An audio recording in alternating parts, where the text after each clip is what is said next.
Hi, everyone. Welcome back.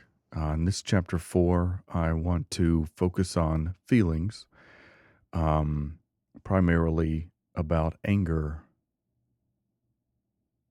So, if you're not familiar with this, this is audio only. I have different waveforms just to kind of have something on the screen because YouTube requires something in your video. Um, I don't do this as a podcast or anything like that, which I might do, but I wanted to start this out as a channel. So, Um, I'll do new videos most likely every Thursday, every Tuesday, Thursday, and Saturday. So today, I was thinking about feelings because that was one of the last things I discussed in the last video for emotions are emotions. Anger is a big thing, and anger eventually, for a lot of people, turned into depression. But it's a feeling that a lot of people don't understand or really know how to cope with. And I bring this up because um, in the last video, one of the things that I mentioned was dating a girl in eighth grade, and she was in ninth grade. And when I moved up to ninth grade into her high school, we had split up, and she used to pick on me with her friends in the hallways as I would walk down the hall. Now, I had been picked on many other times in my life, but I'm just using this as an example because it's one that I've referred to in the past. But I remember feeling angry, and not only angry because my feelings were hurt, but angry in general. But it was a different angry than I had ever experienced, and this happens to a lot of people, especially when you've been picked on or ridiculed or made fun of, either in person or in social media, because you don't know why. Right? A lot of people think, well, what did I do to, have this person not like me? So they put this up for the world to see, especially friends here in school, and everybody gets this opinion about me. Like, why did they do that? And of course, the feelings of going and asking them isn't the most rational thought that anybody has, and it's not something I'd really recommend. Maybe later on, but to begin with, no. And the reason is because of, obviously you're not going to go and talk to someone who's just recently ridiculed you or embarrassed you in public, because as soon as you go talk to them, 99.9% of the time, they're going to go and tell all their friends about how you wanted to go and have an emotional conversation with them and express your feelings. So clearly that's not something that is really open to do, so to speak. So, but anger is a big thing because, like, there are people who you may have grown up with or were friends with the prior year, and they all of a sudden got new friends or joined a sport or got part of a program that you're not a part of, and now they hang out with different people, and now they make fun of you or say things about you behind your back, or even to your face, and then you just get this feeling of anger and hatred. But after a while, that anger turns into, for a lot of people, depression, or not self-worth, probably because of what they said. But it's also part of the, at least I think, part of the emotion that makes up anger and its downside, right? Because when you're angry, you generally have adrenaline and you have frustrating emotions that are kind of running through your body. But at some point in time, your body gets tired and it can no longer carry that hatred, and then you get in this slump of depression. So anger is a really big thing to understand in yourself, but the bigger part is really understanding what are you going to do with that anger, because at some point in time you're probably going to have a low during that day or that weekend or that night or what have you, and finding a way to really understand what to do with that is very important. I can't specifically tell you a tool, but because of the other things that I've said in my video and why I think it's important to understand your feelings and your emotions and find something external that gives you a positive emotion is important. I mean, if you think about it, in in in another example, outside of somebody picking on you, let's say that you found out something that was upsetting. Maybe your pet died or your best friend moved away or something like that. Something that's not directly negative towards you on an emotional level. Of course, while it doesn't seem positive, it's still not directed at you.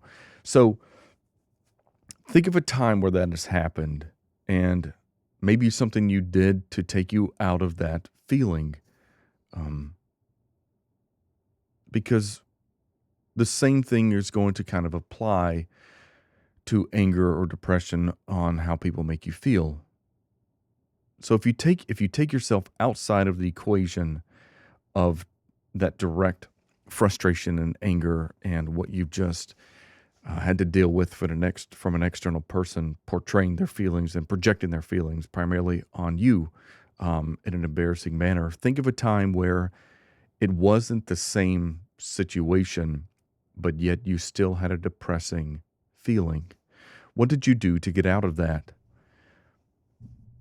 And for some people, they may have just not really known what they did, but time.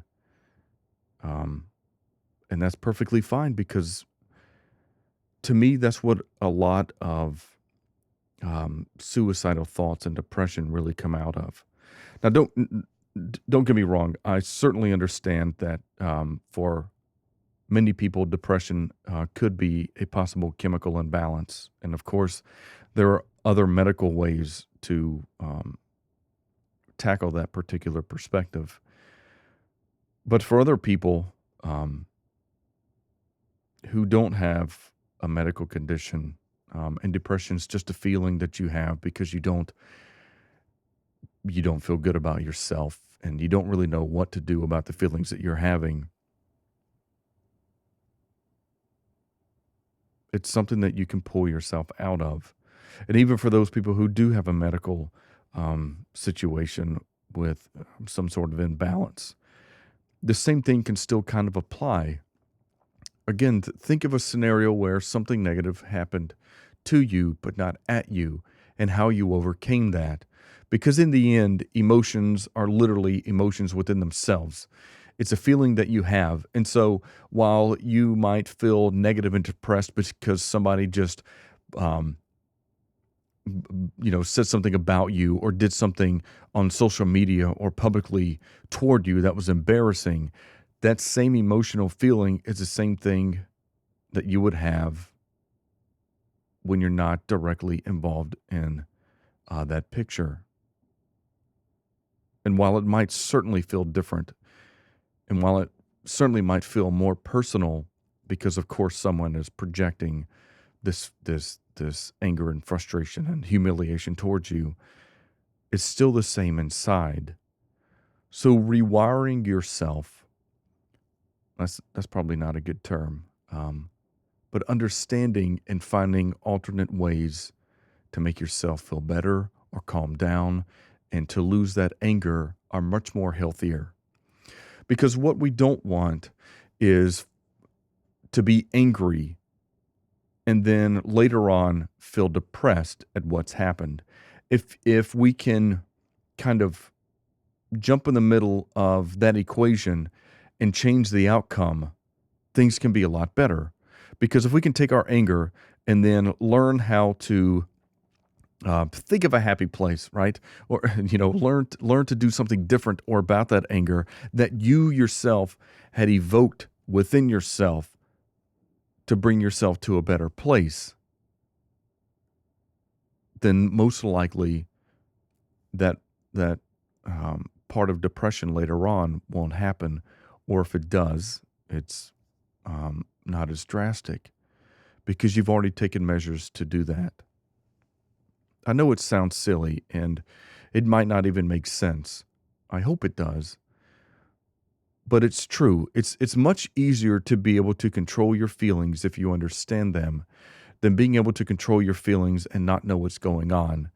And it's good to try to learn something like this before anger hits, because trying to do something rational when you're angry never really works out. That's like a drunk person trying to drive a car home. It doesn't really work out. Yes, they might make it home safely, just like, yes, you might be able to control your feelings or handle your next day or week or few hours, but it's not the right thing to do, and it's not the right way to go about it. So emotions are something that really have to be thought about. And I don't mean to keep bringing this up, and I should probably start, and in the next couple, as we move forward, I'll certainly change that. But it's something I'm always going to pull back around to, because what you feel inside and how you handle it inside is very important. What sucks is that knowing that someone else can make you so mad and so depressed or so non-self-worthy is terrible. Then you end up living by how other people make you feel. And life is so much better being able to control how you feel, regardless of the situation. Because in life, I've always said what you're going through now is not going to be and feel the same way as it does next year, next 5 years, next 10 years, because it's not. But knowing how you are living your life can make your future self in life so much better. So much better. Because living by how other people make you feel gives you no control over how you feel and how you live your life. And that, I think, is terrible. I mean, let's take a look at a reality TV show, okay? Not one specifically, but in general. What is being portrayed in reality TV is not real.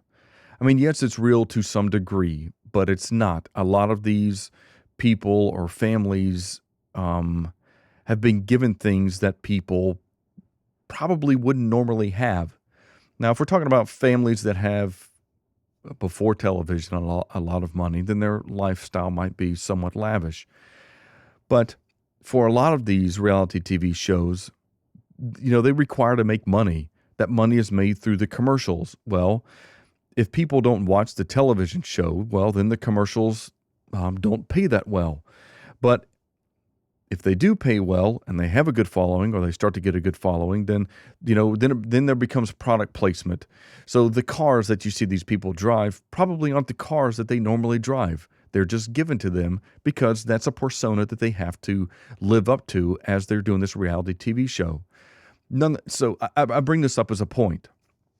People who watch reality TV a lot of people, not all people, but many people want to be and live the life that those people on TV live. But what's on camera is not, in reality, true reality, and what's off camera. The other thing, and that's not what I just said, is not the most important thing. The most important thing is you don't have to be like somebody else or like anybody else. You really need to be you. And even though right now you might not know what that is, it's been there all along. And as you grow and as you get older and as you grow and as you go through other things throughout life, the true you is going to come out. And it doesn't matter what it is. I mean, of course, if you think about murdering puppies or something that's not good, we're talking about happy things. We're talking about positive things. Maybe that's a better word. We want to think about positive things throughout life. So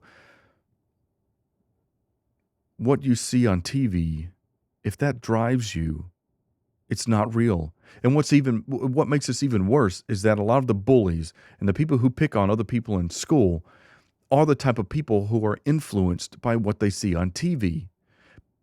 I've said all along, it doesn't matter, because life always changes.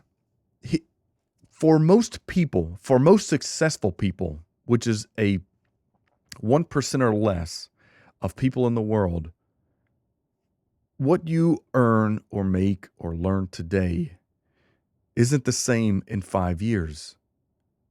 Let's take a look at the cupcake business, for example. Right? Years ago, the cupcake business was massive. A lot of people got in it. A lot of people made a lot of money, but it faded. That went away. My point is, what you see on television and everything you experience in life generally isn't going to remain or continue to be the same. So why is that important? Well, if you focus today on trying to be like the people on TV and having the things that they have so you can give the finger to everybody who's ever picked on you, or if you are a person who picks on people because they don't have those things that are on TV, but maybe your family has one or a few things of it, so what?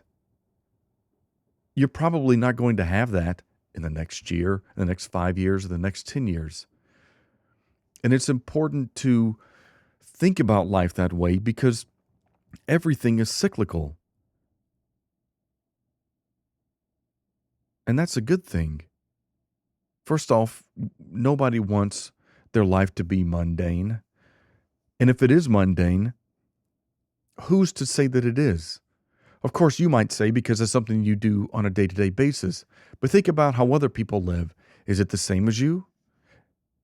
Do you think that you're living better than other people are?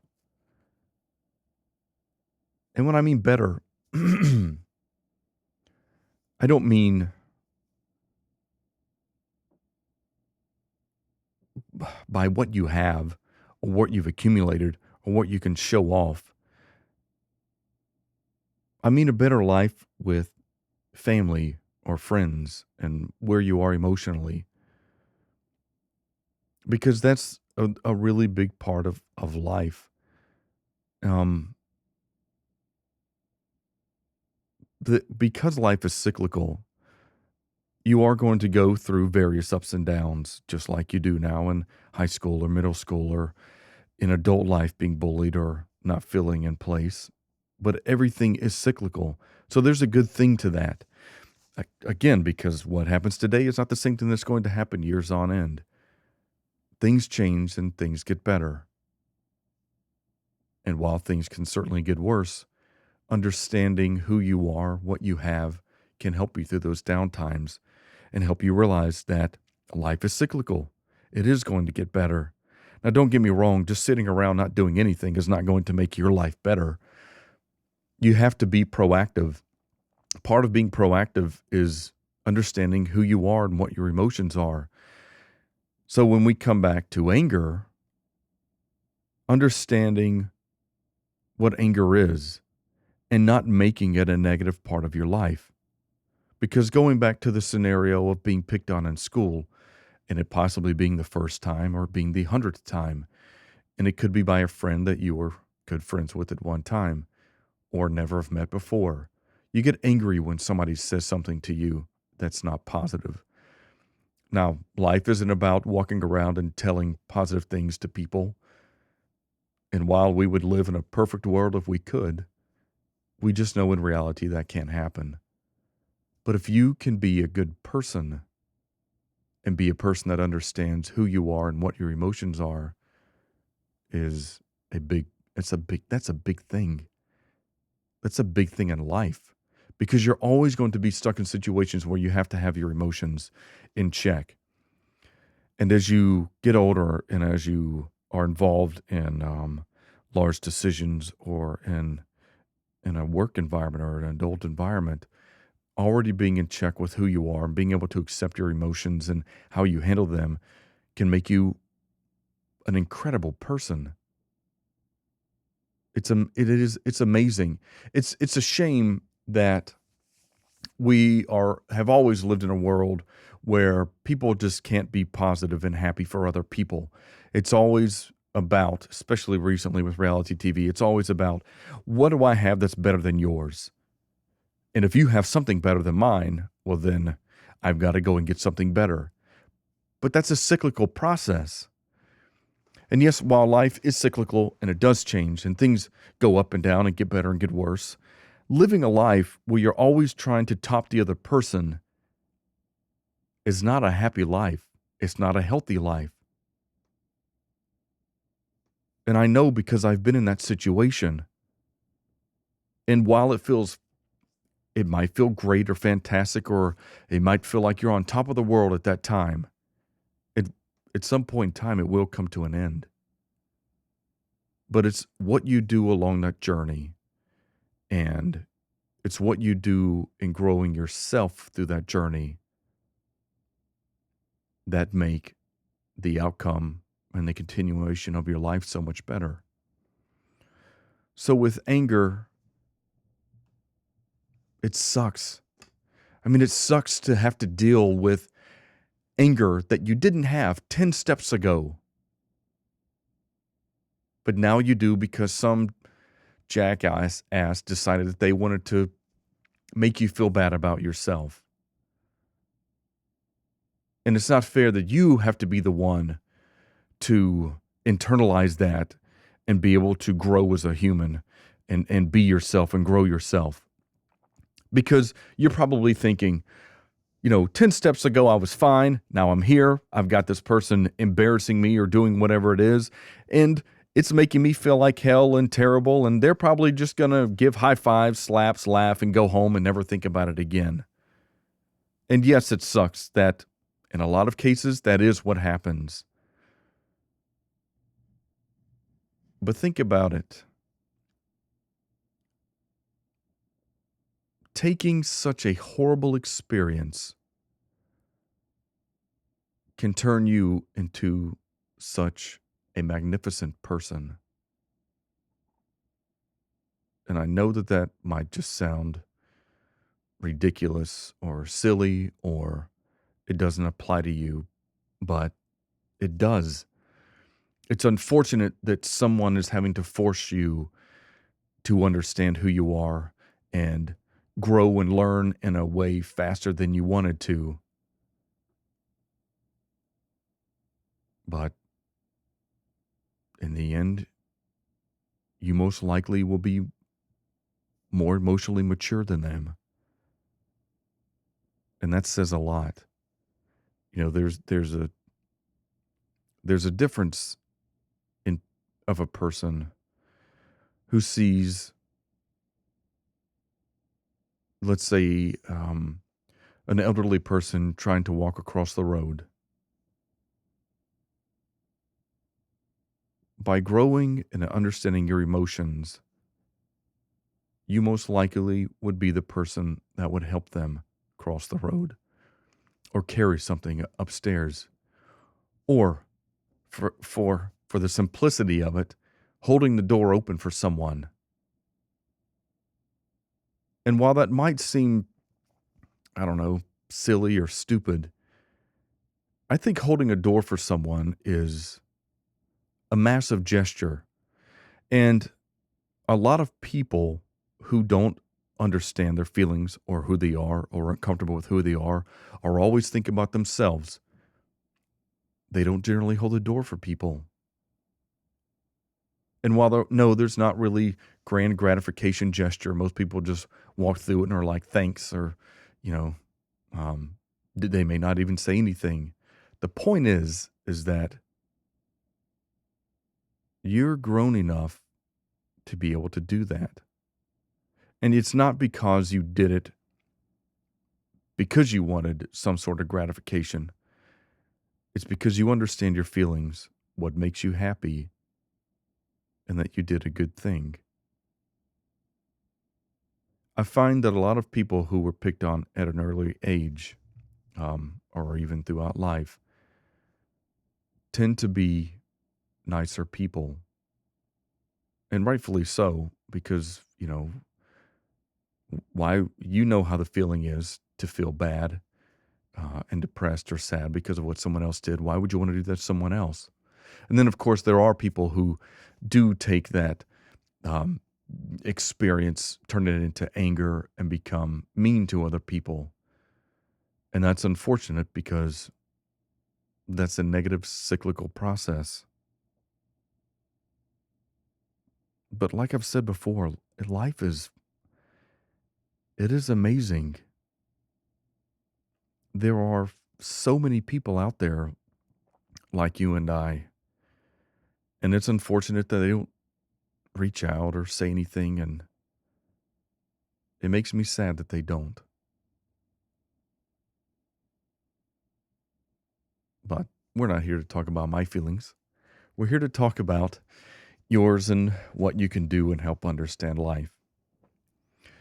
So I know that a lot of these, I say a lot, now up until chapter 4, have been primarily revolving around life and feelings. But what I can tell you is that if you understand your own feelings, regardless of how you've had to learn to internalize them, they will make you an incredible human being.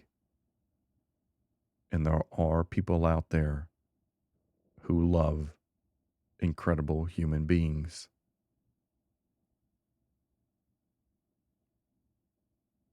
Life is great. It might not seem like it right now, but I feel like I've said it 100 times. In the grand scheme of things, the unfortunate feelings and emotions and experiences that you're going through now just don't matter. Those people that used to pick on me in high school and middle school, they've done nothing with their lives. And to think that I let those people or that type of person make me not feel good about myself and make me want to end my life or change who I am completely is sad. And I'm glad that I didn't, and nothing negative came out of it. But it's sad to be able to look back at what I thought was so big and those people were so important in my lives, to look back now and see that they've literally not really grown much since middle school or high school. And I have no resentment towards them. If I saw them on the street or if they asked to talk to me or contacted me through Facebook, I would. And it wouldn't be, I wouldn't be negative or angry or hateful towards them or anything like that. Because I've been able to understand my emotions and learn how to handle them. And for me, that's worked incredibly well. And that's just, again, one of the reasons why I bring it up so much. People change, some for the good, some for the bad. But the people who you think are important in your life right now will play no role, most likely, in how your life changes over time. It may motivate you. They may motivate you. That feeling may motivate you to do something. And again, I've said in another video, it might motivate you to become the most wealthiest person in your town so you can give them all the finger. But for what? So that you can give them the finger? Sure. But do they really care? And do you really, in the end, care? I know a lot of you would probably say yes. I thought that I would. But when I did, it didn't matter. And that's kind of made me realize what I've done and how I've changed throughout my life was probably not for the best. Not that I did anything wrong, but I just learned at an later stage in my life that the anger that I had taken to become the person that I have, to obtain the things that I did, gave me no joy. So I'll end this at, what are we at? 29 minutes and 35 seconds. So I appreciate you listening. I do hope it was helpful because I really do care about you and everyone that's out there. And I hope you understand that while anger, especially in situations where you've been picked on, is hugely important, no one really makes rational decisions in anger. And for a lot of people, that anger does become depression or a lull in their life. And trying to really understand and find your feelings and find that happy place and find something that really motivates you, that you like, regardless of what anybody thinks, then do that. I promise it will help you with not only what you're experiencing now, but everything in life. So I appreciate you listening. There are people who care and love you. I'll talk to you soon. Bye.